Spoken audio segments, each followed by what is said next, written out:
So there's a kind of language that happens with size and with matter that's incredibly heavy. This is one of the first granite carvings that I did. It's not that I always did granite. I kind of got involved with granite in the 70s and got some exposure with an extraordinary person who showed me some stuff about it. He was obsessed with granite, and everybody else was more into marble or clay or something. And I had done some other materials as well. But so I kind of got a little bit of exposure, but I didn't really get a chance to do this until after years of working in New York City and stuff, where you can't be too messy unless you're really lucky and you get a messy place, which I wasn't that lucky. So finally, we moved out here in the Berkshires, and I got to do a little more messy stuff, and that's how I got involved with it. But the point is that the mass of stone has an effect on us. And it can be a small stone you pick up at the beach, or it can be a really giant stone that you're intimidated by. Here's Katie photographing a very special stone in England that had to do with a sort of a thing, a little bit like Stonehenge, but it's not actually Stonehenge. And this isn't my work, obviously, but it shows that people have been into this for a long time, very into it. I stole this out of a book by Henry Moore. They're so old, the stone activity of working with stone, maneuvering it, trying to get it to stand up, trying to get one piece on top of another, has an immediate effect upon the viewer when you approach it, because you begin to wonder extraordinarily how something like that could even be remotely possible, or why was it possible. So it has a deep-rooted association for our psyche. It goes deeply back in time. I just had to explain that and touch on that before I get into my own work.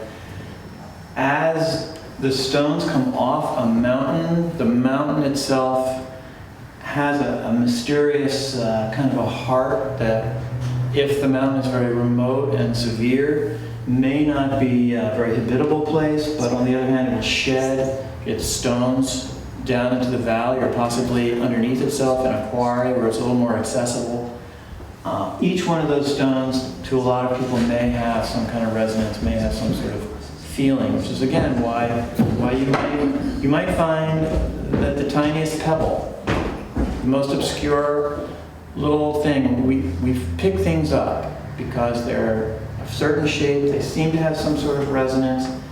That is because there is this psychic relationship to these things that have to do with space, they have to do with mass, and they have to do with a kind of spiritual relevance that might appeal to us. So the stones have that kind of relationship to the actual earth. Some particular stones are iconic, and we can recognize almost instantly what they are. This is the Matterhorn, but it's many of us just sort of know that because it's so iconic. And of course, the stuff is what we're standing on, and we are this lonely planet in a solar system we barely understand, and within other solar systems which take billions of years just to even know they exist. So there's such a resonant piece to ancient stonework, and even the ancient tools. These are among some of the oldest tools that would have first carved something. They may not have carved granite. These are obsidian blades that have to be chipped in order to sharpen them. And once they're sharpened, they can inscribe softer stones. The inside of a cave in southern France. You can't really see it because of the way we're doing this. On the right-hand side, there is a drawing. Let's skip to the next one. That resembles this primitive carving, which starts out by line. It's an inscription just of the line that gives a vast volume to the to the piece. Even if this was a relatively small carving, it still has a kind of power about it because of the mass that's projected out of it. As we know, there are really ancient revelations of mass in ancient figures, and all these, this great age, this one's from 24,000 BC. The length of time that goes back for human endeavor in carving is just staggering. Later on, the marble that we know about, this is a Cycladic Greek figure that's inscribed very delicately and very specifically in certain direct ways, is about 2,400 years old.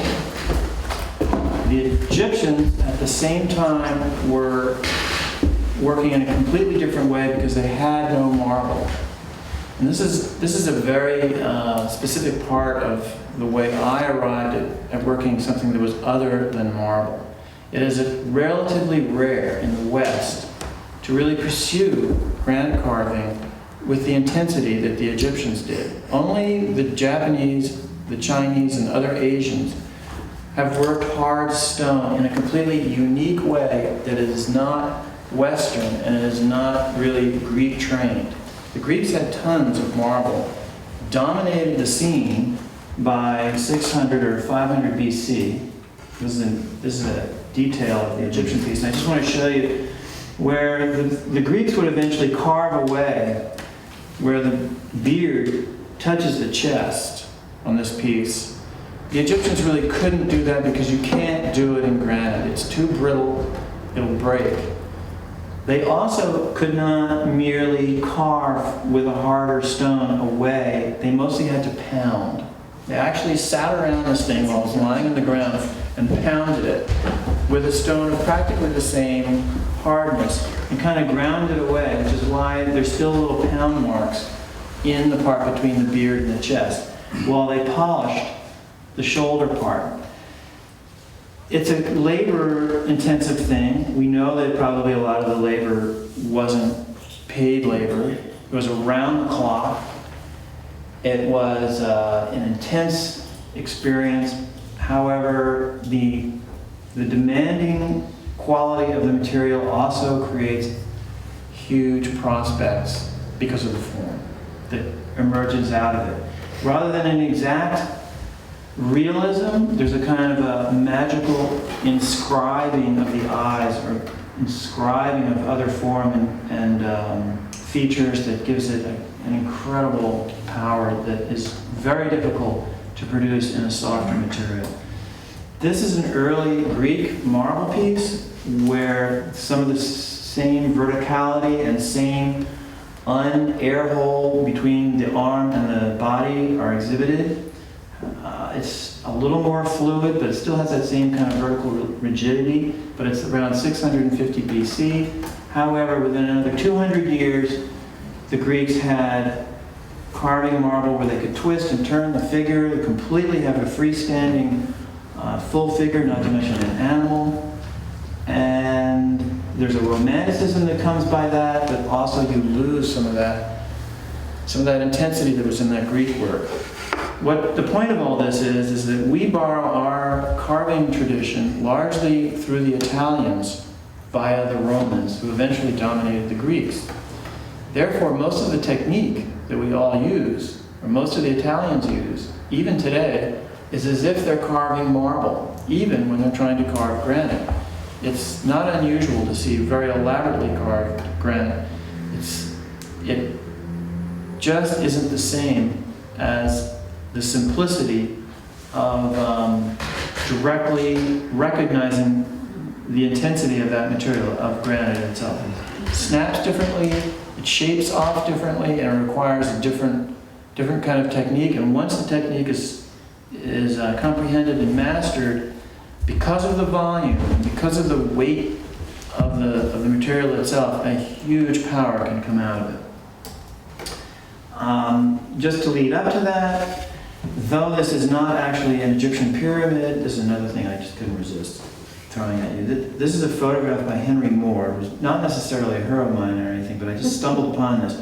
And he photographed a slag heap in England that appears, because you dump the coal, and if you were to dump sand, it would happen the same way. Or if you dump any kind of dirt, it more or less makes an isosceles triangular pyramid, or actually a cone, very like this silhouette. It profoundly affected him. He was very affected by mass, not at all averse to carving very hard stone. This is a granite carving that he made with inscribed lines. They are a little bit fanciful, perhaps, but you can see that other artists have pursued the same line. I could go on and on about different artists, but that's a whole other talk. I'm supposed to be talking about my own work. This is a piece that I did in approximately 2005. It's a Neolithic bench designed as a seating platform, rather like a Celtic tool that one would find in the field in Ireland or northern France or in Scotland or somewhere, where these axe heads used to be found in the field or sometimes in the bottom of wells.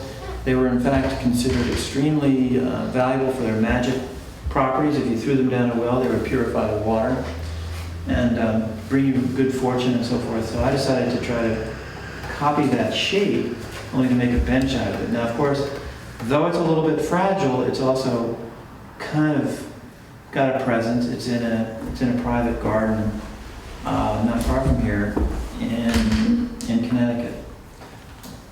This is the beginnings of a sculpture that's in my own collection, or actually Katie's collection, I should say. This actually belongs to Katie, so you have to take it up with her.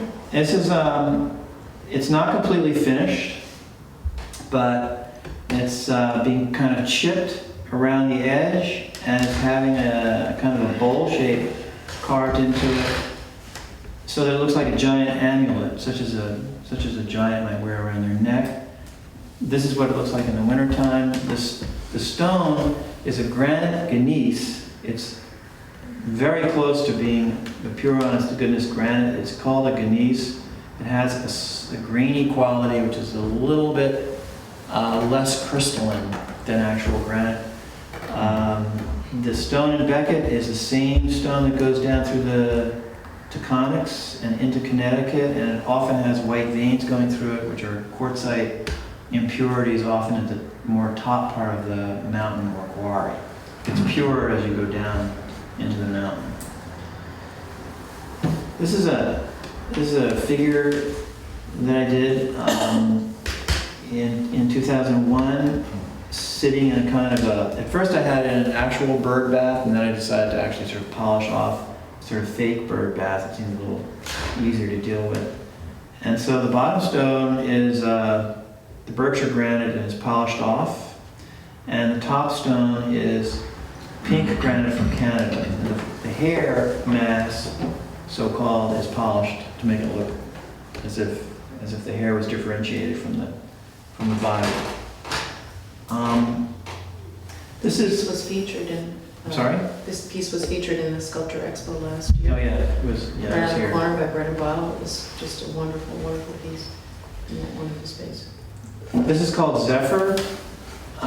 There's a figure there that's sort of puffed up, and Zephyr's a god he's sort of related to Mercury in a way, and that he blows ideas around, and he's about to blow something somewhere because he's sort of puffed up and ready to puff. It's just a fanciful garden piece. It stands about 6 feet tall or so.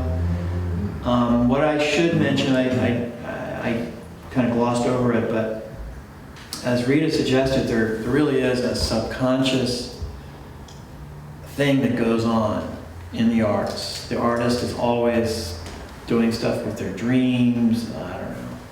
They're kind of always doing the wrong thing, but in the right time, or maybe the right thing in the wrong time, or it's pretty confusing. But that's always part of the experience, it's part of what's embraced. These ideas have to do with ancient tradition. To me, they have to do with ancient traditions of looking at something and kind of being inspired, but you don't know why. You can't put your finger on exactly why. You don't really know why. It's not really very verbal.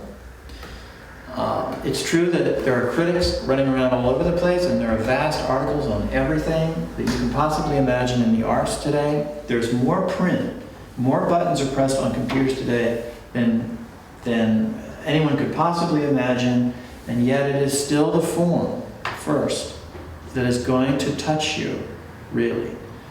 The way you're touched possibly by a dream that you have, or a relationship that you have, a tree that you know, or something like that. The word is important too, but they'll tell you, like the poet will tell you, that it's also the breath between the words. Now how weird is that? So it's in the song, it's in everything. And it is what one needs to pay attention to, because there's a guide that goes on with that, all the way back to all the stuff like those planets and all that information that takes light years to get here. I mean, how does that happen? Well, it happens, so. It's part of the poetic experience. It's just what it is. This is Crouching Hermes, who is sort of related to the Zephyr. They're probably cousins or something. And we haven't had him here. He's on the road frequently. And he's a little uncharacteristic in a way, because in granite to have a leg sticking out like that is kind of, everybody freaked out when my friends saw that, and they said, oh no, that's gonna break. And actually it kind of is risky. Now this is not Berkshire granite. This is another granite. Oh sorry, I'm behind there. This is a granite from Vinyl Haven, Maine. Now Vinyl Haven, Maine, I just should mention a little historical thing. Rita wanted a lot of history stuff, and I can only just barely touch on it because it will go deep. The thing is that concrete is relatively new, and every bridge abutment, every foundation, everything that made a solid building, probably this building too, I don't really know, I didn't notice, has probably a granite cut foundation. The granite was a pain to have to quarry, but there were quarries along the coast of all the New England states.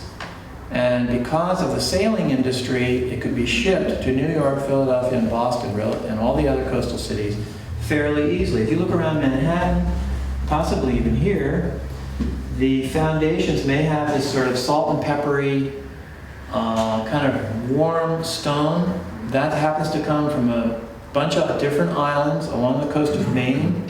How they managed to get themselves in along those coasts with big waves and stuff, and schooners, which is what they had to bring that stuff down to New York and Boston with, I don't have a clue, but they did. And Vinyl Haven was one of the most famous rock carving and granite quarrying islands in Maine. So this seal is carved of that stone, and of course naturally had to go back to be exhibited again, and naturally it did sell, and it is now exhibited on that island.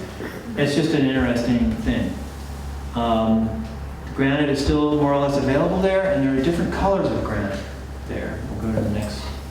This is a sealed head-on. The bottom stone, I have to confess, is called Canadian Black, and it's from somewhere in Canada. I'm actually not quite sure where. Next one.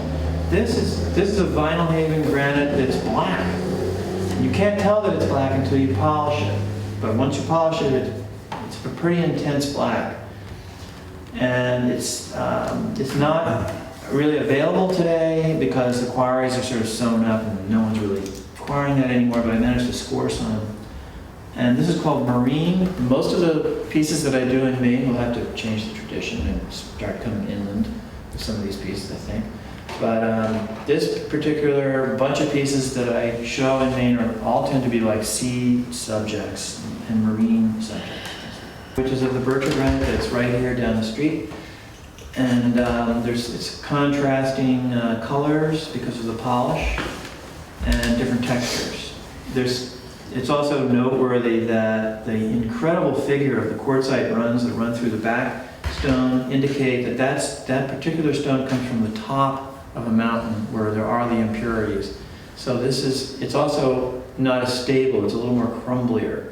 So I have to wrestle with my quarry guy. He doesn't really like this kind of stone. He doesn't think anyone should go near it because it's not really suitable to him. But he and I get along pretty well, and he let me have it. Can you tell us a little bit about the inspiration for the name of this piece? Sure. Clovio, in my sort of wanderings around the beginnings of granite and the meaning of granite and when granite happened, which is when the earth started to cool under a certain degree of pressure, more or less started to cool and erode a little bit. At around that same time, the first blue-green algae is known to have appeared. So there were organic critters growing in the stone at the same time as the granite was being formed. So this piece actually is kind of an homage to the fact that nature is always up to something all the time. That actually the first life forms were occurring at the same time as the first granite forms. You could say the same thing about marble, I suppose. But nevertheless, granite has such a history of ancient workings that I decided to see if I could explore that. So yes, that's what that is. Thanks for reminding me about that. And there's a side view. Both of these are while I was being worked in the studio. This is another marine from Vinyl Haven. It's a see-through. There's a hole through there, and the seals are sort of swimming around the hole in a sort of whirlpool configuration. And you cannot tell that it's black granite unless it's polished. So the seals are polished and the water part is tooled. And this is a reverse view of it, sort of in a whirlpool-y effect.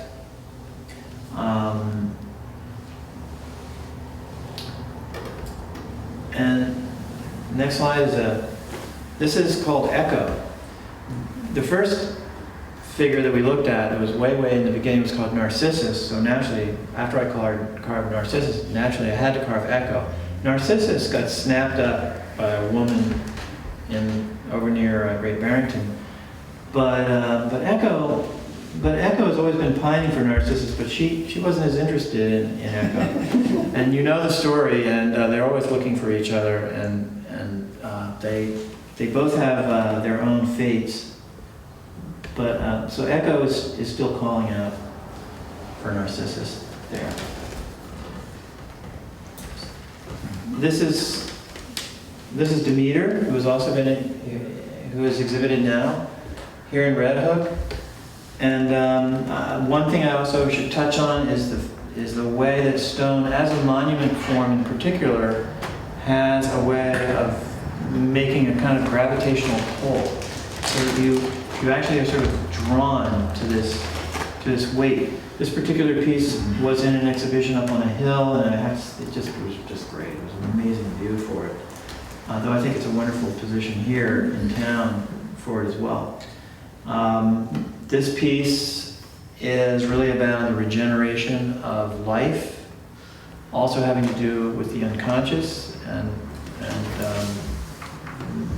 the myth of Demeter is all about the birth of a seed, going underground, being dormant, and then coming forth again with new life.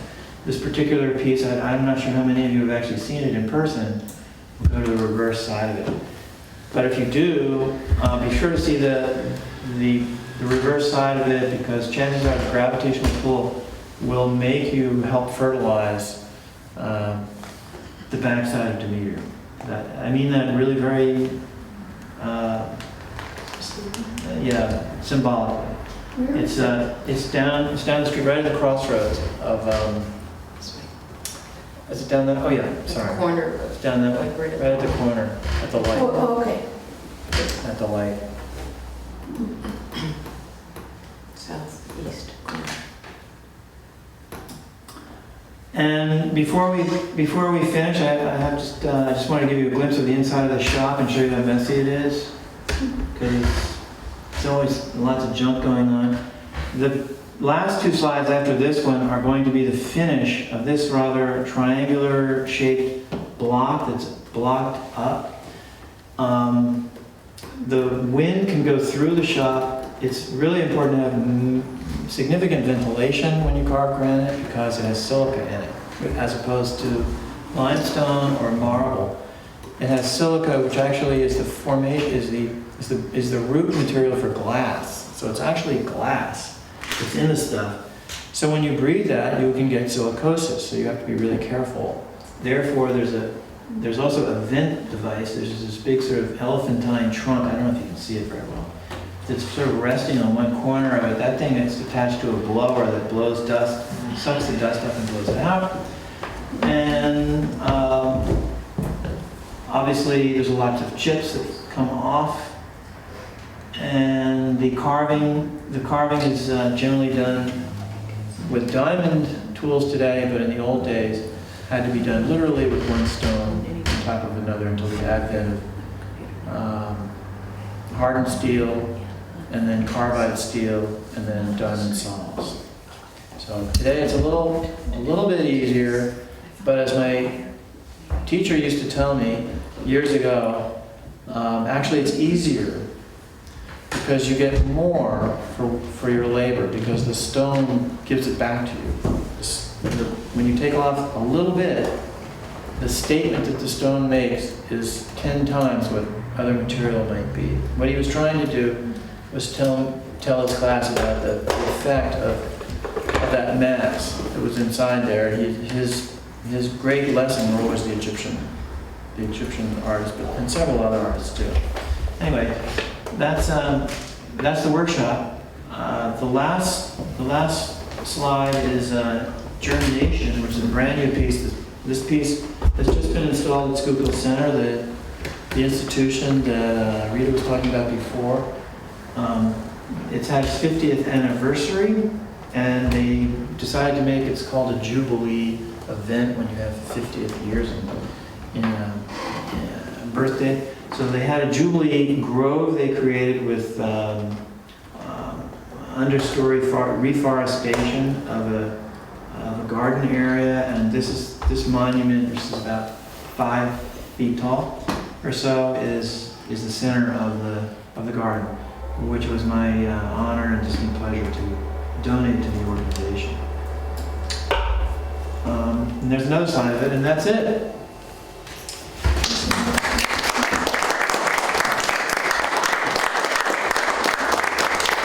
Do you have a few questions, and then we can also break? You have questions? Yes, I do. A couple. What did the Egyptians use as tools to carve their granite? Well, they did eventually use bronze for some things, but most any of the early work that they were going to have to use, they were always going to have to pound on it. And the only thing they had was the same stone. Quartz. So they would Quartz. they could have used quartz, but quartz will shatter. And it was more likely that they would fasten a block of the same stone on a stick and sit around it.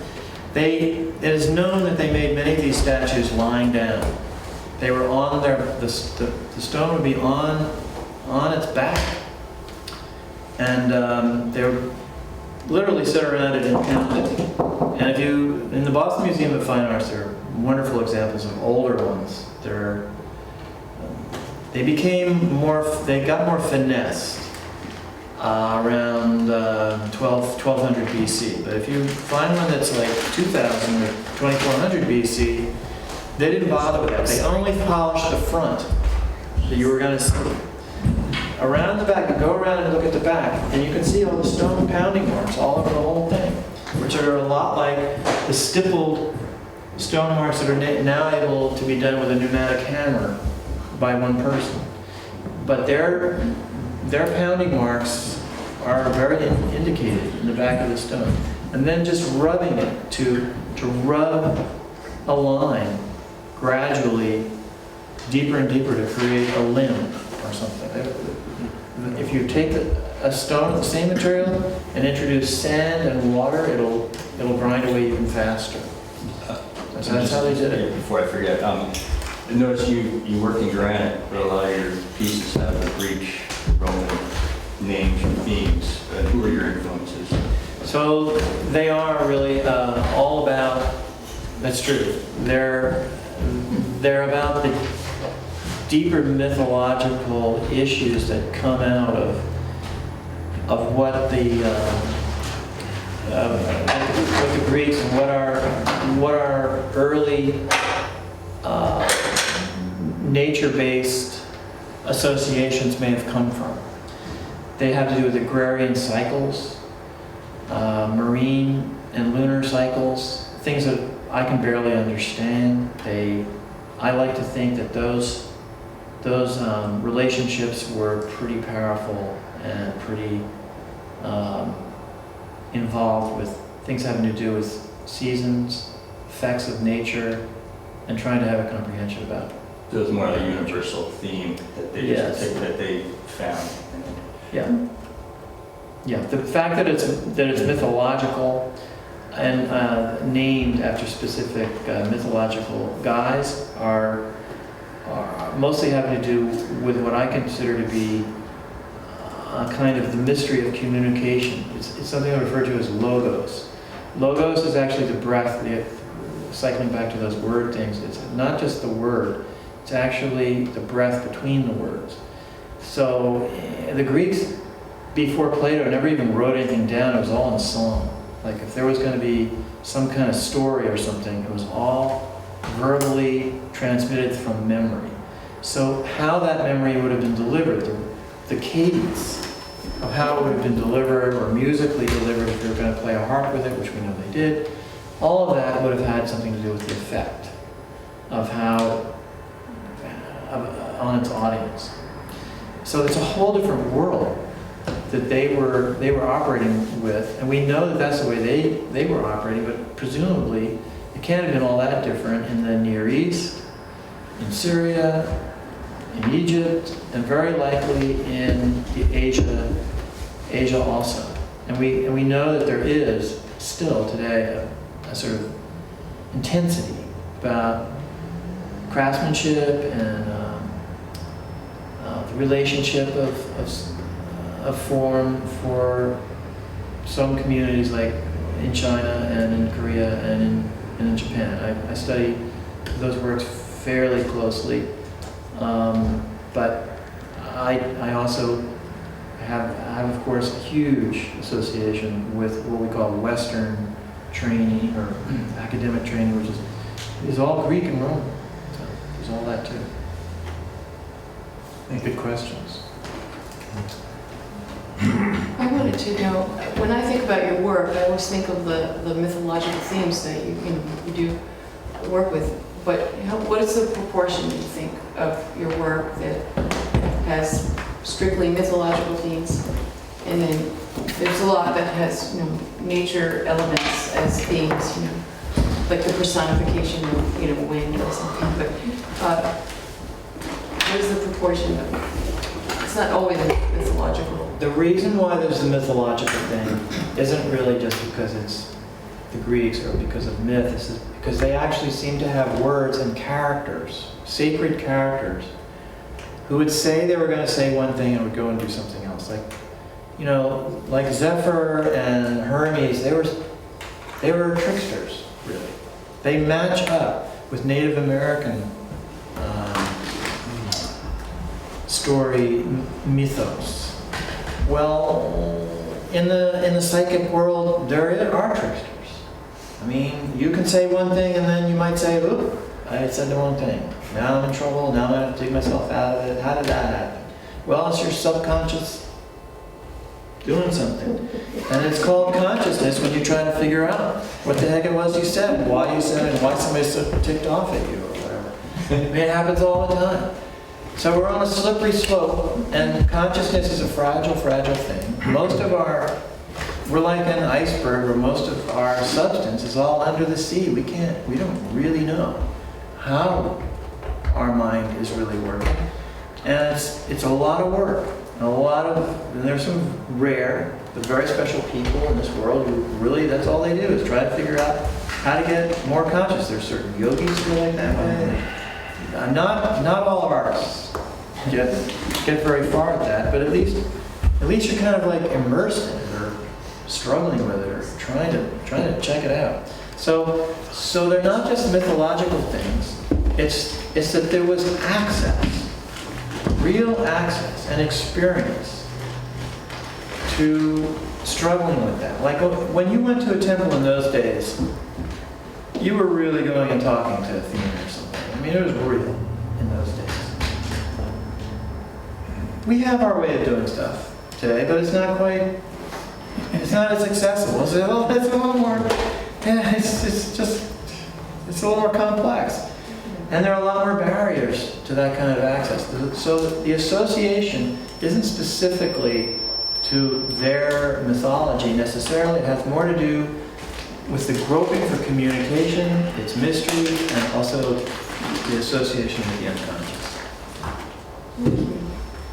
It's really, it's very interesting. It's very thoughtful, that's what I know about it. It's probably very troubling of you. Do you listen to music or wear earphones or just listen to the sound of the stone breaking or when you're working? Or? Yeah, but I also listen to the radio and I sing. Okay. I'm sometimes I have to turn the radio off and turn the CD off because it's so powerful I can't do anything. But yeah, I do all that stuff. I do a lot of stuff. I'd like us to take a 5-minute break, Sure. if you don't mind. My name's Tyler Borchert. I'm from Kingston and I go by Stone Styling. I've lived in Kingston my whole life. Now I live in Port Ewing Cross, but I've been into art, always liked art, always kind of wanted to be a graffiti artist. Never could paint. Figured a way of making art and graffiti but not painting, using sticks and stones, nature. Pretty much started off with stones, got into sticks, then got into collecting anything that was out of nature, leaves, anything, and just making something out of it, and then using people's different imagination to see a different view. Someone sees an elephant, the other person sees an alligator, It's always different. But I've been going downtown Kingston for over 5 years now, I believe. Yeah, I'm going downtown Kingston for 5 years now, every Sunday, and I build sculptures out of sticks and stones. I call it my life changing art. It's on the Dock Street on the Rondout Kingston, or on the Rondout. There's a walkway in Kingston. It's along the creek. And every time you walk down there, you always see sculptures out of sticks and stones. I do it every Sunday. This was a local photograph taken in the Kingston Times maybe a month ago. This was myself. This is my son. I'm sure it's hard to see now, but we're behind these big mounds of rocks here. This is another picture of it, but unfortunately it's a little small. This is downtown, this is the walkway, this is what you'd see every time you walk past the walkway, or you walk down the walkway, you see all these sculptures out of sticks and stones. Everything is just balanced. Photographed myself with one of my sculptures so you can get like the height of how everything is. There's an archway on top of this one right here. Stick figment. This is during the winter. Everything just kind of stands. If it doesn't stand, I come back and fix it. It doesn't matter, what weather conditions. Now this is my gallery, my shop, located on Beale Street underneath the train trestle, which I am located. It was the first exportation business of bluestone. That Kingston exported bluestone to France, city, everywhere. Where stone can be found, all the bluestone can be found everywhere.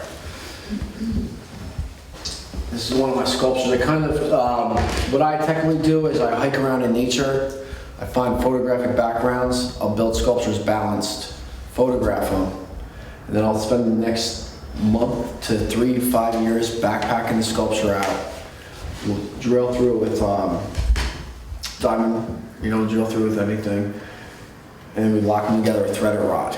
So this way, now I can sell the sculpture with its natural photograph. So you can have the sculpture out the window, but on the wall you have a picture of it in its natural background. I have different. This is pretty much what I call my sky shots. Just balanced shots, shooting into the sky. I'm sorry, it's amazing. I mean, it's just like free balancing? Yeah. So no Nothing. tools, no structure, no nothing? It's more or less of finding two rocks that are compatible with each other, finding a groove that can be placed, and just rocking them in that groove until they stay. I mean, I've gone places, you know, it's with the music is what helps me. I can just zone off. I will be somewhere for 3 to 5 hours trying to balance one rock, and I'll have people with me, and they'll be aggravated and want to go. And I'll be like, it's only been a half an hour, 20 minutes. Just give me another 10 minutes. They're telling me, no, it's been 2 hours, 3 hours. You know, let's get show on the road here. So you've, I'm sorry. Do you put different stones on this particular rock, which is the one you found out by this? This was taken on the Hudson River. I just pick whatever rock stands out to me. And then I find another rock that stands out to me that says these two should go together. Okay. And then I make it work. I tried, you know, I put, I think, 50 photos together out of 35,000 photos that I have. So it's very short, but there's a lot of, I went through a lot of difficulty to put everything together because I had 4 computers. All of them were broken at the same time. They've all worked until I had to do this. So that's why their sizes of the pictures are different. Because We must be very special people. What's the dimension? How tall is that piece? Yeah. I would say it's only maybe about 3 to 4 feet tall. It's this rock right here is about, I would say, about 3 feet tall, and this one's maybe a foot by, you know, 8 inches, 10 inches, something like that. Looks like a wave. Another sky view. This was Hudson River as well. Hudson River.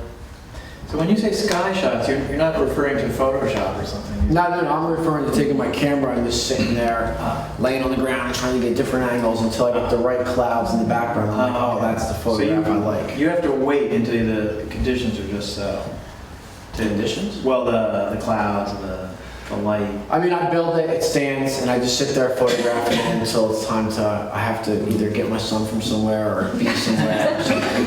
I get hungry. Looks like it has 35,000 images.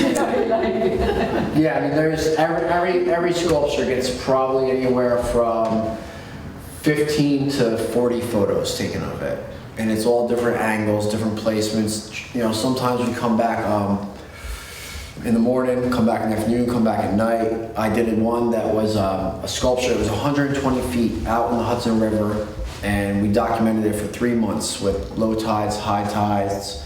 The snow came, it's all stayed up with snow on it. We photographed all that. So it's really just a fact of, you know, once the force of it kind of let go and drops, the photograph's over, you know, but until then we constantly try to hike back and get photographs at different times, different places, or different placements. This is another one, Hudson River. I see we got a lot of Hudson River ones here. And that's the same thing, just you found the right notch. Yep, and there's actually 2 different photographs. It's this top rock, but spun the other way. And this stayed up for, I think it was a couple weeks, and then it fell, and then I put it back together and then realized, oh, it's backwards. But then it was like, okay, let's do it like that, and then have a collaboration of the 2. Eventually we'll make a little, something on the wall with both, you know, sculptures, but 2 different looks. Yeah. And the top rock is pinned. No, it's all balanced. Everything I do is balanced. So what was that discussion about the drill and all that? What I do is I build everything balanced. I photograph it. Then once it falls down, I come back and we backpack it out. Sometimes we can only carry a rock a quarter mile, 2 miles, because we're down in the bottom of a valley. And I have one sculpture, So these are actually in your yard, in your... Yeah, what I do is I build them balanced, photograph them. Then slowly through time, we backpack them out. They end up in my shop. Then I drill holes through them. I use threaded rods. And I beat the threaded rods into the threads of the rod actually thread into the rock, and then I pin them together that way so they can't fall apart. And the rocks you originally found on the shore of the Hudson, or Wherever atmosphere I'm in. So you only carry them in one direction? I carry them out. You carry them out, not carry them in? Yeah, well, I do late at night about this time, or when it's darker, I do what she would call my grill art. And I grab rocks from different places, and I find places, oh, this place needs a sculpture. Maybe if it's in the middle of Kingston, or if it's in front of DMV, or if it's That's why I see that. yeah. And we take these, and it's just a quick, balance some stuff, build it. It's really very rarely that I actually have something built and then transport it to put, in a place somewhere. It's actually just grab a bunch of rocks, go there, build something, and get out. But if something appears in front of the DMV, they pretty much know it was you who did it. Yes, I have before. But they Actually, can't I think prove it. there's photographs of here of one of my sculptures. Actually, now the sculpture that is in the show right now was in front of DMV for the weekend. One of the things I like to do, what I was saying, was every time I build something, I like to make it so there's something to it, so you see something. Everyone can see different visions of it. So this is what I call my evil sea lady. You can actually see there's a bunch of green slimy stuff that's floating in the Hudson as her hair, and then there's two eyes right here, which is very hard to see from, I'm sure, where you guys are, but this is my sea lady. This was in the Hudson, I think maybe 3 years ago. This was at Esopus Meadow Park off of Old Post, or River Road in Esopus. I see an African woman carrying a Her basket. basket. Yeah, heard it. Nice. Like I said, it's that's when a lot of my art is just for people to use their imagination to make conversation. Well, I see this. I see this. I see that. This is like I said. I like to use everything. These are hard to see, but on this sculpture back here, there's actually a design of green little. Pretty much I took all the stems off the leaves and then made a design and went up this and then went to this leaf on top of his head. And then these are bicycle tires that I found floating in the water that I wrapped in leaves. Little tricky scene, there's some red leaves right here, but I like, fall time. No, I can see it's just this one. This is one of my waterfall shots. This is another person. You can see the leaves for the eyes.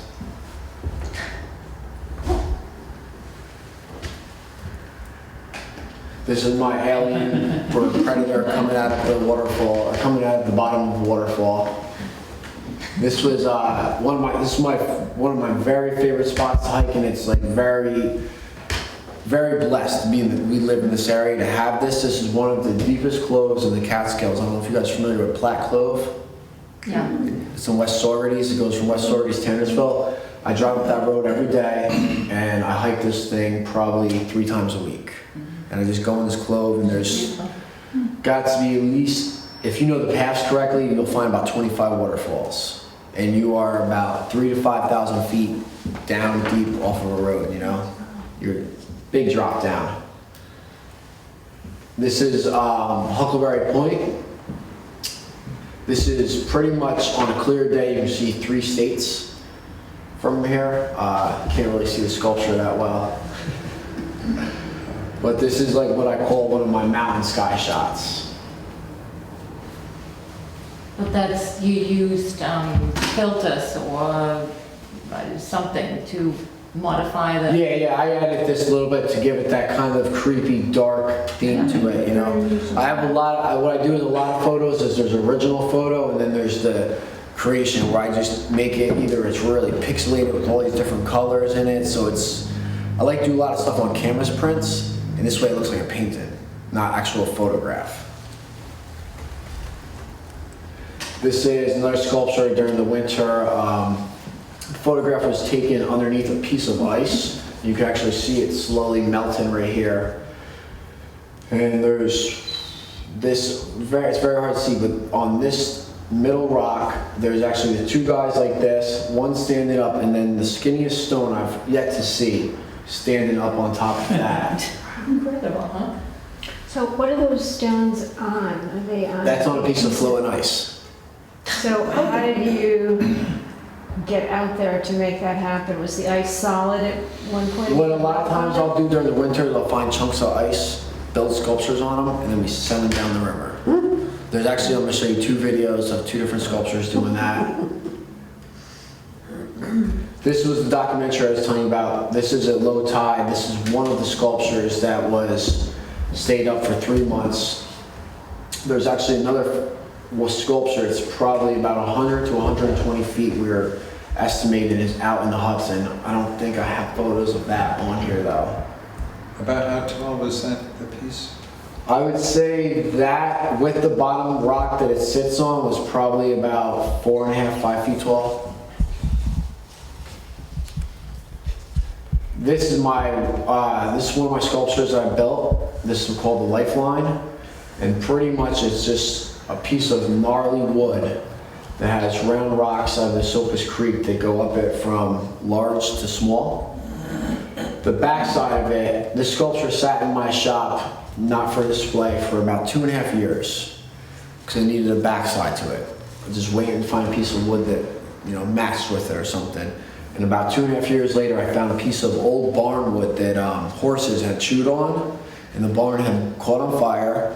Somehow ended up in the Hudson and then floated in the Hudson for a long time because the way it was washed and everything is waved now. I mean, it had to be over a year or two that it was going through water and ran from somewhere to somewhere to find me. That came the backside of it, but I don't think there's any pictures of that on here. Here's the Lifeline again. This was I was featured artist at Mountain Jam this year. I had a big Zen garden built, and this is it at nighttime. This is the Dreamcatcher, which was in the show last year. This is, I would think, is about 12 feet tall. It's a piece of conglomerated stone that I found in Tannersville, and the stone just stuck out to me that for some reason I wanted it and wanted to have it in my shop and make something out of it. And we spent, I think it was about a year to year and a half of rolling this rock out, me and 2 other people, to get it close enough to the road to where we could get it into a back of a vehicle. This stone is probably about 500 or 600 pounds. And like I said, it was a very, very big project, but there was something about the stone that just I had to use. It's just covered. There's stones after stones just on this rock. I've seen a lot of stones like that, but I've never seen a stone that just has stone after stone after stone after stone all the way around it. It's almost just like oh no, I can't. I'm under pressure. I can't think of the name of the word for it. What is it when you find A fossil? fossils? It's like a fossil stone with all these little stones just implanted onto it. It's mind-blowing. And you moved it here and you moved it out. Yeah, I mean this thing has been moved to several places. That's an important stone. Each post right here, each piece of tree is about 8 inches wide. So there's a 10-inch hole, 8-inch wide drilled into this, and the cores that came out of it, just stones all through it. I want to eventually polish it when I learn how to polish. I haven't got there yet. This is the Dreamcatcher again that Mountain Jam lit up. This was a very, very awesome experience to be involved with, and it was huge. And now they had no idea what I was going to bring to the table.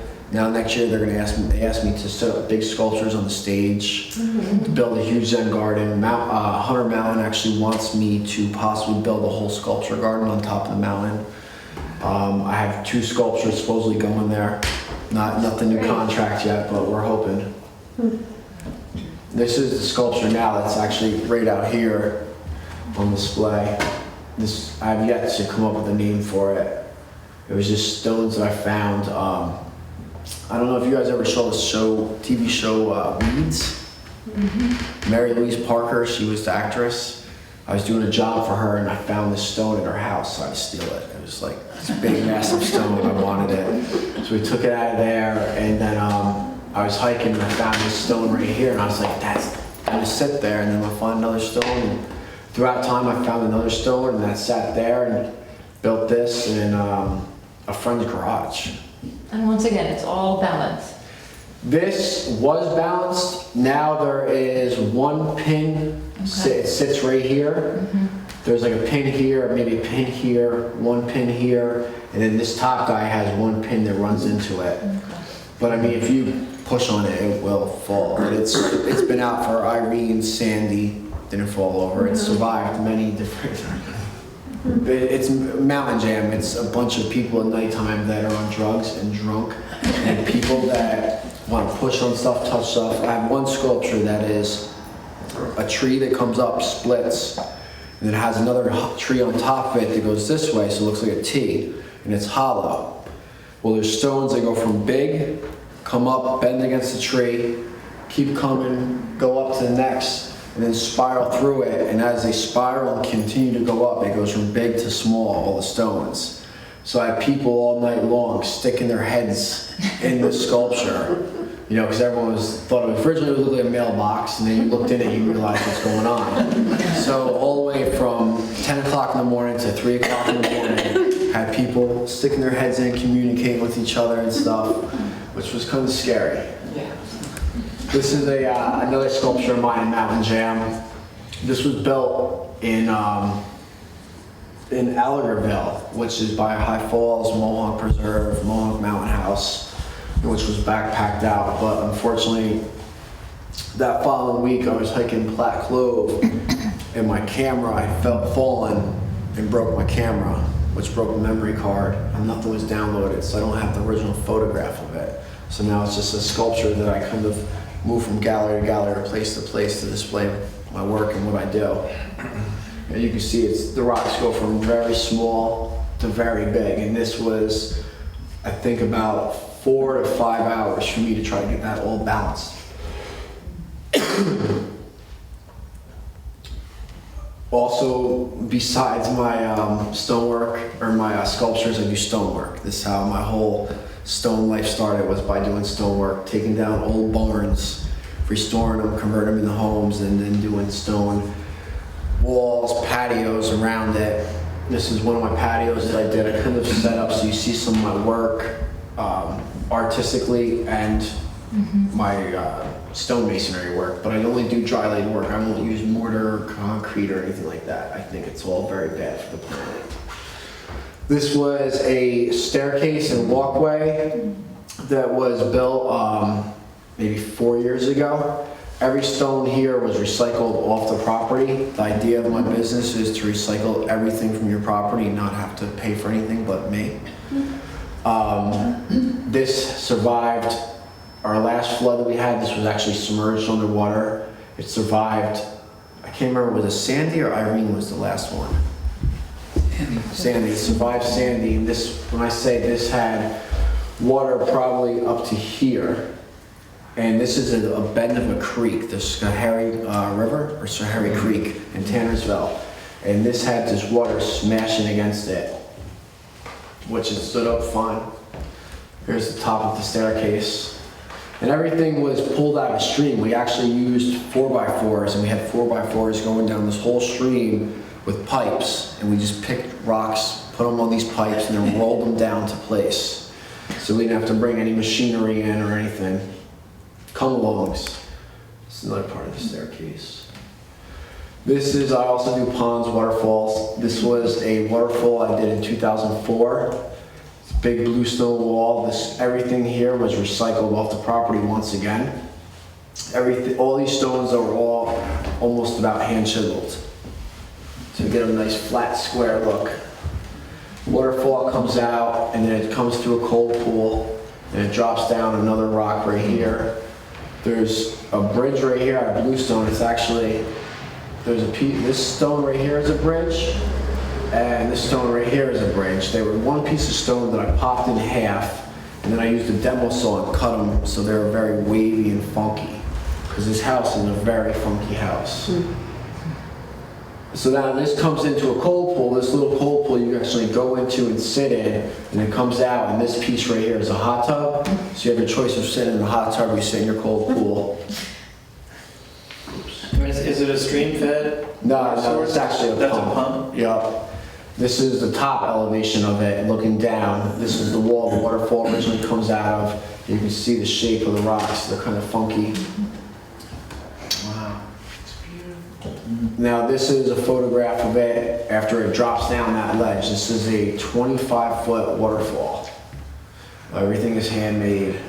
All the rocks, this was actually, well, here comes, I'll tell you in a minute. This comes to a cold pool, and then it runs down into this pond. The very end of the job, I had 2 rocks left. One rock was completely flat and then came up. And we decided that was the perfect rock to be underneath the last waterfall, so you can lay on it, but your head is out of the water, but you're in the water with the waterfall landing on you. So we ended up digging another pit to get more rocks, because this pond that I built is 14 feet deep. So we had guys with mask on and scuba diving gear.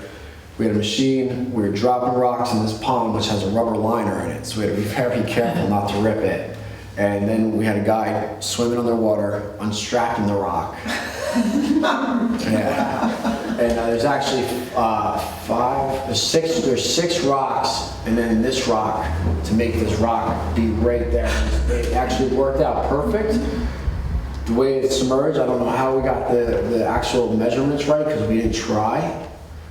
But it landed up being to the point where this rock is just in the water. Like just in the water. So it's kind of the perfect little, Yeah. you know? And this is like one of, I would say, the most sought after properties in the Catskills. This is on its own valley with a full 360 view of every single mountain. You sit on a porch, you look directly at Hunter Mountain.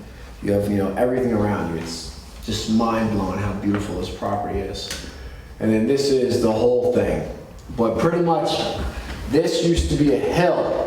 They used to come down to this big rock right here and keep coming down. So every stone, all this was all just backfill and a big wall built. And then this side is about 16 feet of fill to raise up to make this pond. Okay, this is my bench. This is something I've yet to see. These are legs to a bench that I built, which is called a mortise and tenon bench. Mortise and tenon bench. Like we're in this beautiful house, it's considered a timber frame. You can actually see the timber goes across right there, and then it has a knee brace that comes up. Well, that knee brace has a tenon that looks just like this. And then it goes into the hole of the beam. So I built a mortise and tenon bench that is completely all hand chiseled, no hand tools. This is me chiseling into the piece of stone that was going to be the bench top. Pretty much used the newspaper, cut it out, and started hammering away. This is me fitting the post, the leg, into the bench, slowly trying to get it to fit. And this is the aftermath. First mortise tenon bench I've ever seen out of stone. Oh, I don't have a picture of it. Maybe we skip it. See, no. All right, don't have a picture of it. Well, anyways, this is my sculpture that I will never sell. This is my favorite sculpture of all of them. One thing I do is I hike around and I look for driftwood. I have an animal collection. I have eagles, swan, snake, alligator, aliens, Loch Ness monster, and I put them and make pedestals for them to sit on. This was a sculpture that I found that looked like a figment of a person given the peace symbol. So instantly, after I brought him home, I had a gold necklace that was from Halloween, and I put him on it, and he became the money man. He became the money man giving peace, but particularly, he's been to a lot, not an extremely lot, but a lot of protests. This is what our world equals to me, greed and peace. You have your people that want peace and you have your people that want money. So he's the mixture of our world. And the idea is pretty much to eventually raise grant money or some kind of funding and travel the world and land him in front of the Eiffel Tower and other places where I can actually photograph him. This is, I don't know if you guys are familiar with 23A, going into Tannersville from Saugerties. This is one of the views of the Catskill Mountains. I set him up there, photograph him there. That's the same photograph of him there, it's a different blur. This is him overlooking downtown Kingston. This was, in Kingston they do a thing called the Art Bridge, and they have a bridge that goes over Broadway, and every year they select an artist, and I figured this was gonna be his shot for the Art Bridge. So I tried to get him in, he wasn't accepted. But this was the photograph for that. This is him at the Catskill Falls. This photograph, when you actually look at it blown up, this photograph from every different angle, you'll see faces, you'll see people, you'll see skulls. Everything just kind of pops out from different angles, especially like all through here. You have all these faces looking down at him. That's ice. That's all ice. That's Ice a and frozen snow. It's waterfall. not, and you didn't doctor that photograph at all? That's I did. Straight up? No, You did doctor it a little bit? Yeah, I definitely had to edit that a little bit to get it there. But the reason we did that is because a friend had software and we tried it out, and it's supposed to be that when you look at a photograph, when you look at it from different angles, it actually makes stuff pop out. So that was what this consisted of. And then that's it. Amazing.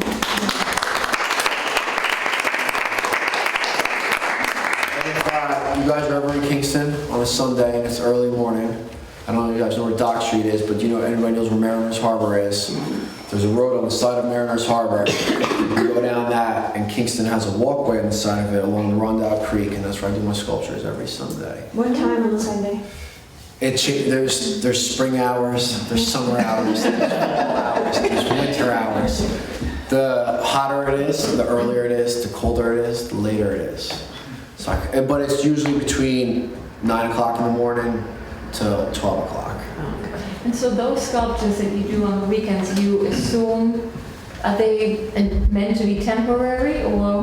They are meant to be temporary. What happened was, they were having a festival the next day. It was, God, what was it? It's in May, St. Patrick's Day, I believe? Or is that? Memorial Day. All right, so yes, it's St. Patrick's Day in March. We decided there was no 4-leaf clovers anywhere. So we decided to take a bunch of plywood, cut out 4-leaf clovers, paint them, and then tape them up to stop signs all through Kingston. And we were walking back to our shop. It was about 4 o'clock in the morning. And this area just was plain. There actually used to be industrial buildings there. And they decided to blast them out because they were going to put a hotel there. That never happened. So I decided to take it upon myself and build a bunch of sculptures there. So I came back the next day to take a photograph of it for the fun of it, and they were all knocked down. Didn't know why, so I decided to do it again. Came back, they were knocked down. For about 1.5 years, the kids would come down and knock them down. So I'd go back, build them, kids would knock them down. So the idea then was, I'm gonna defeat them. I'm gonna build them and they're gonna stop. Kept building and building and building, and finally after about 1.5 to 2 years, they stopped. Then people started telling me how much they loved it. So then I couldn't stop. So I continued on, and I'm going into my 6th year of doing it. Wow. Yeah, it's when you have a kid and you have many things to do on a Sunday, you have to be obligated to go down there and make sure that you make everyone happy that comes down. Because I mean, I get anywhere from 3 people to 10 people that will sit down and watch. People that walk by bring me my cup of coffee or will bring me something to snack on because they know I'm there for 2 hours at least doing this. But this year has actually been a really incredible year. This year I've had stuff that has stayed and doesn't fall, and I'm the one that has to either push it over or add on to it. It's actually, this year was a rebuild year because last year they decided to turn it into a parking lot. So everything that I had rolled out and brought there got bulldozed into a corner. So while they were doing that, all their piles of dirt, I would take everything out and build sculptures on their pile of dirt so they can knock them over with excavators. So now this year it's just been slowly rolling everything back out and rebuilding it from scratch. So how do you feel about that? I mean, you said you have a Zen garden, so there's certainly a Buddhist theme. I mean, it seems to be so much about time. I mean, you're doing work that seems eternal or beyond our lifetime, and you work with materials that are similar, that the same materials, eternal, but what you create can be destroyed with one push. And a lot of my art is like that, but I build a lot of sculptures that are meant to be either inside, that are, all together. They're held by stuff, but they don't look like it, because I'm very particular and you can't see any kind of threaded rods or anything. And any of my stonework, I guarantee you for the 5th generation of your family. I have a guy right now, we've been very, very iffy on building this stone wall along this one creek. He's very worried that it's gonna be washed out. So I built a column in this water. It's been flooded out now once from a big storm we had maybe a month ago. And it's just a balanced column, didn't fall over, and that was our deal. If it falls over, it's not gonna work. If it doesn't, and it stays, it'll work. So I just finally got my okay, so next year it's a whole summer long of recycling stones out of a creek, same as that one I just did, and just building something that will stay forever. The art definitely will fall over, the balance stuff falls over, but like, sometimes it takes months. I mean, I don't understand how the force and the gravity hold it together, but I've had photographs of wind that's 20, 30 miles, trees toppled over, and a stone that goes like this. And it's just sitting there perfect. It doesn't want to fall, it won't fall. Until someone actually gives it a little tap. And the one thing is, I've noticed downtown is it's really scary is that people don't quite grasp that this stuff is balanced. We let the kids go up and just touch it, and it's like I've had to tell people several times, oh, it's just balanced, and they don't concept it's balanced. This is my kid touched it, it's gonna fall on my kid and hurt my kid, you know. So it's pretty. You get some wild events that happen down there sometimes. I mean, it looks like, some of the pieces, like, you wouldn't believe that they're just balanced. I mean, it's so precarious. Yeah. I mean, when I started doing this, I didn't really even understand it. But then as time has came on, I've seen so many artists that I'm just like, how do you do that? How do you balance that? So it gives me a push to try to balance and balance and balance. Like the other night, it was a film case and a lighter and a beer bottle, and I sat in my shop with 4 friends while they were doing stuff, and I had to balance this. I didn't want to stop until I got it. What did you say you go by? Your... Stone styling. Okay. Yeah. And there's some really cool pictures on the Facebook page here, actually. Yeah. Unfortunately, I'm not I'm a builder. I'm a creative person. I do stonework, I build my art, and I do interior, exterior funk work. I build walls that spin 360 or TV or mounted to in your house. Plaster jobs. Do very, very funky work. I like to just be a funky artist, as they would call it. Here's the bench. You said you didn't have a picture. Oh, wow. Yeah, okay, yep. That's my mortise tenon bench. I noticed that when you were referring to some of the balance pieces, you were referring to them as figurative. Do you mostly see them as figurative? I do. I look a lot of times. I don't. If there's 2 different kinds of balances. There's stack balancing and there's balancing. Stack balancing is building something that's going to be extremely tall, and then there's balancing where you're just finding 2 shapes that shouldn't even stand up and trying to put them together, and then possibly put another piece on. And if you can get another piece on, just trying to work your way up. Eiffel Tower. Just go big.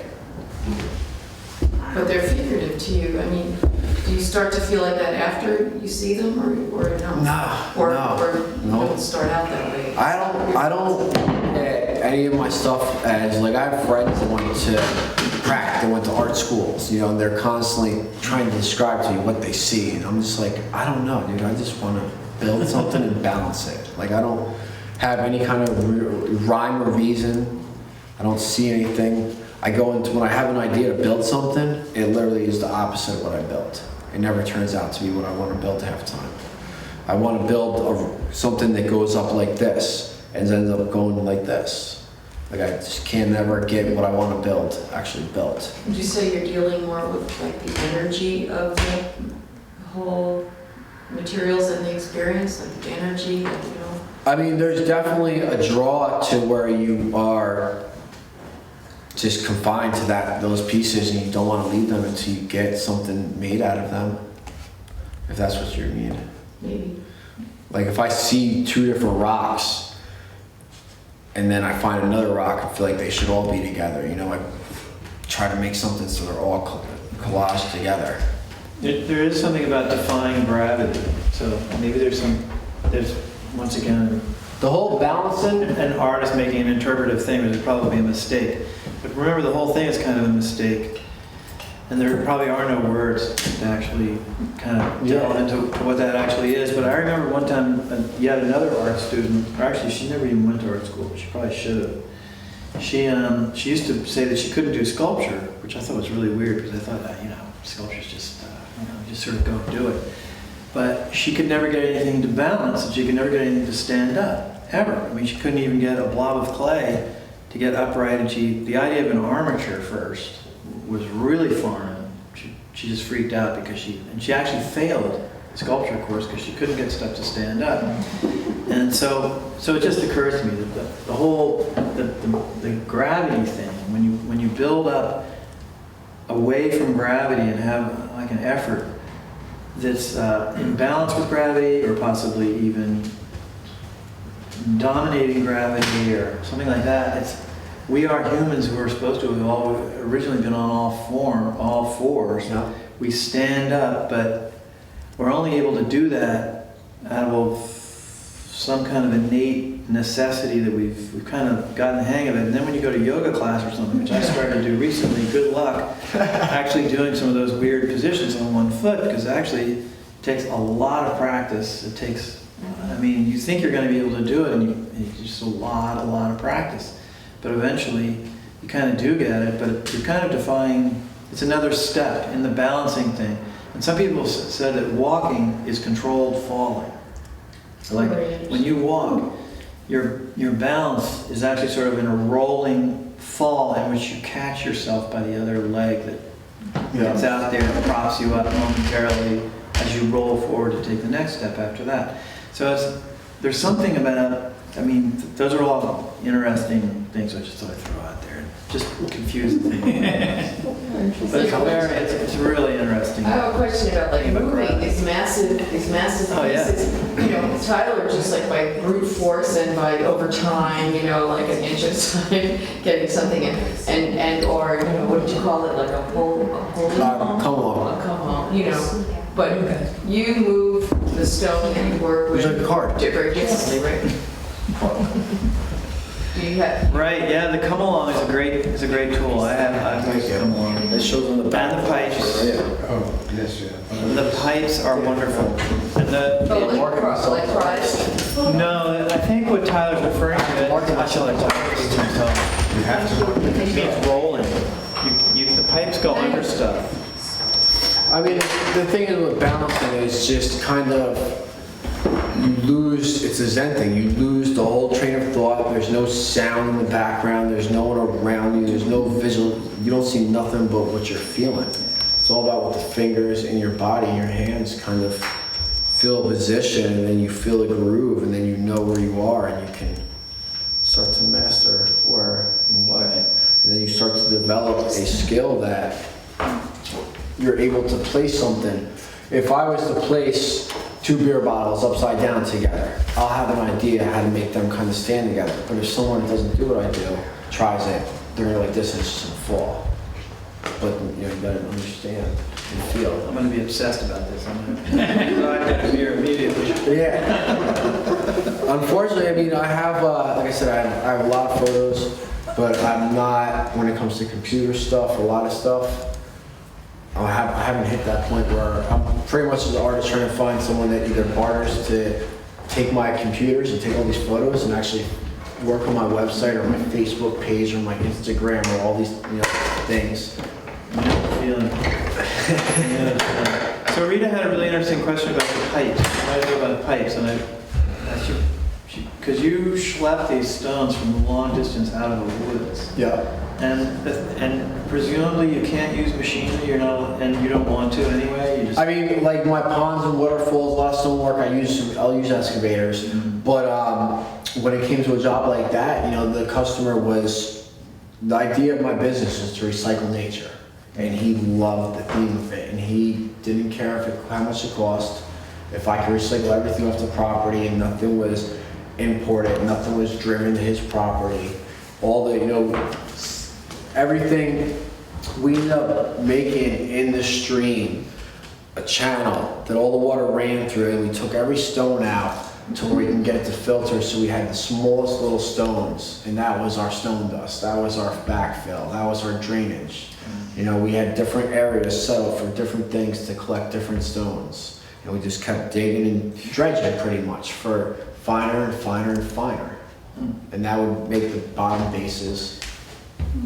So Rita wanted to know about the pipes. So can you explain to her about the pipes? I think moving stuff around is fascinating and it's very challenging. But so she wanted to know if you use the pipes for like to pry with, which of course one To could. pry, to roll. Yeah. A lot of times in the woods, we have to find perfectly straight round trees that are small, and we'll use them to roll stuff. We'll take rocks and lay them out flat, and then roll them to make this big rock come into this effect back to behind the front, in front of a waterfall or in front of this big drop off that's all just mountains in front of us.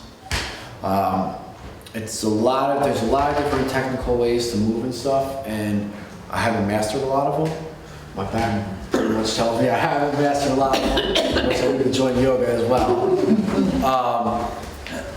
But yeah, the machines, like I eventually want to get into building massive, big sculptures. I mean, 20, 30 feet tall, and just stacked rocks that I have all these drawings of different designs and different ideas, but it's just getting someone that says, I want that vision in my property, I'll fund you to build it, as artists. Yeah. So, Sounds like a crane. A crane might be in the offing. yeah, I mean, I have a lot of different ideas. Right now, I'm trying to land this one. It's building an egg out of stone and having the egg hollow, so you can look through it. So you have the outer shell of the egg, the outer shell of the egg, but then the center's hollow, so you can actually look through it. Wow. And this is the one that I'm trying right now to land on top of. I don't know if you're familiar with Hunter Mountain. Yeah, well, only a ski area. That's all I know about it. Yeah, so they have, on top of the mountain, this beautiful view. So I'm trying to land this sculpture on top of there right now, so you can look out through it and look at all the mountains, look down the ski slope, But it's a lot of work, so we'll see if they're interested in me doing a lot of work for them. Everyone wants you to do stuff for free. They don't want to pay. Great stuff, though. Yeah, great. That's how my sculpture park is. Come build a whole sculpture park. Use anything we got. It's all yours. But I'm not going to pay you.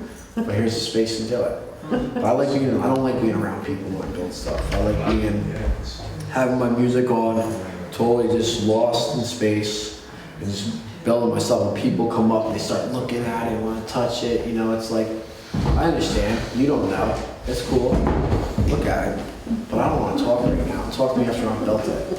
And I had 5 minutes to look at it and catch my breath, because by a lot of sculptures, by the end, my hands are shaking because my nerves are so shot from just trying to get it so perfectly and taking deep breaths.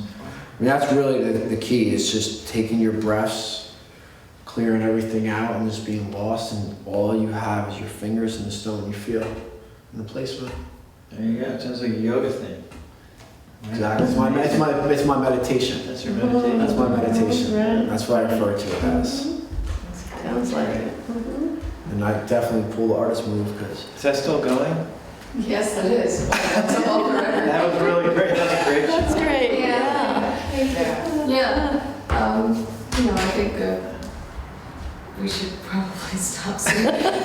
But it's really great. I mean, I'm glad you touched on the spiritual aspect of both of your works, because I mean, like he said, so many chocolate stone to me just draws me. When I said I found that big stone for my dream catcher, there was no way that I was not having that rock. For some reason, I wanted that rock at my shop. And after a few years, we got it there. But yeah, I have like a hoarder obsession with driftwood. I have my shop wall about this, probably to that door from here is just all driftwood, and then my whole outside of my shop is just rolling carts with driftwood, and then underneath this big massive train trestle is just piles and piles of driftwood. But I look for very funky, crazy pieces that I can make into stuff that mounts on the wall, that has candles, it's a candle holder or a flower holder or anything like that. You'll see if you check out my website. I've seen your website.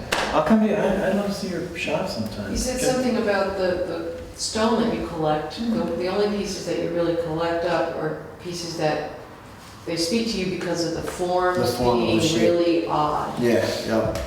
right? Being, I mean, just stones that aren't square, aren't round. They're just like twisted and balanced and, you know, look like they were carved that way. and then you'll take them. Then I'll take them. But other than that, I mean, if I find stuff with fossils in it or anything that has like, you know, I don't know the name of the rock. I did know at one point, but I found now twice rocks that actually have a rock inside of it.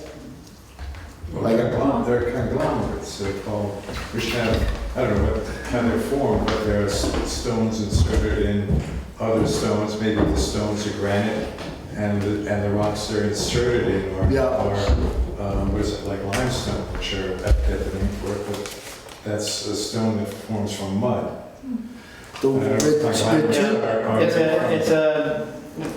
It's sedimentary in that's the shale. It's in the shale, but then a harder metamorphic thing has got sucked into it, kind of mashed into it. Yeah, okay. Like there could be a rock slide of scree that fell down into a sedimentary pool, and then the pool of silt just got deeper and deeper and pressed. And it's Formed around. very, very old. And there's a real geologist would be able to tell you exactly how that occurred. I mean, there can be all different types of rocks that weird things happen. Also, weird rocks, because of glaciers, get lifted up and moved like hundreds of miles. So Right. something from Canada can be down here. So it can get pretty bizarre. Yeah, the conglomerates can be eroded from rolling, being pushed by glaciers, I think. So Right. they take on shapes that, That's right. you know, are the harder stone, you know, stays intact, and the other stone, you know, it sort of puts those harder stones in relief. So, I A watched lot a of stuff out documentary there. about when they're building pyramids and stuff, right? Yeah, I think we've seen the same one. I was going to bring this up. I don't know. I think this You one go might ahead, sound you go crazy. Okay, let's start about the documentary that we should watch. This one was unfortunate. I can't remember what wizard it was, but he is like the famous wizard that I've always heard about. Not everyone knows. You mean Merlin? Merlin was the one that supposedly, in certain times, made these rocks. Gravity lifted them in a line and had transported them. Now, I don't think it was about the Egyptians, but it was certain historical place or a historical stone, you know, mount or where was it? Stone. It wasn't Stonehenge. Well, he was British, so it would have been ancient English. I mean, this is a documentary I watched like 3 years ago, but supposedly this is one of, you know, the things they were trying to say, hey, we have an idea that Merlin here was lifting these up with his powers, and he just had horse lines of stones going down, but they were just floating. I don't know. The documentary I saw was definitely good. I saw one that had to do with the Egyptians and how they looked at the blocks to make the pyramids or moved the blocks to make the pyramids, and I thought it was ingenious because they used timbers, which were relatively rare, and they had to, and they weren't really as interested in rolling. They had chariots and stuff, and they knew how to use things by rolling. They chose not to roll. They chose to slide stuff, and they've pretty much figured out through various archaeological means that this is very likely how they did it. And they would make like a corduroy road with like squared off logs in a road with a sledge that the stone was loaded on top of the logs, and the log's surface was squared off and smooth, and they smeared it with clay and then watered down the clay. When they were ready to finally move something, All they had to do was water the clay a little bit, and it just slid right along this thing. Thousands and thousands of pounds. Hundreds of tons, Yeah. with a whole mess of people pulling and a whole mess of people pushing, but nevertheless, this thing would just slide right That's along. how it got the name Slip. Yes, well, slip. Maybe. I don't know if we can go there, but yeah, maybe. I don't know. Slip is a very watery clay. The clay particles are suspended in the water, and then you pour that into a mold, into a plaster mold, and swirl it around, take the mold apart, and you got the ball. Oh. The slip is the clay particulate suspended in water, so you can actually pour it. It looks like heavy cream. You pour it into a plaster form, and the plaster sucks the water out, and you're left with the form of the clay. That's how you make production pottery. Yeah.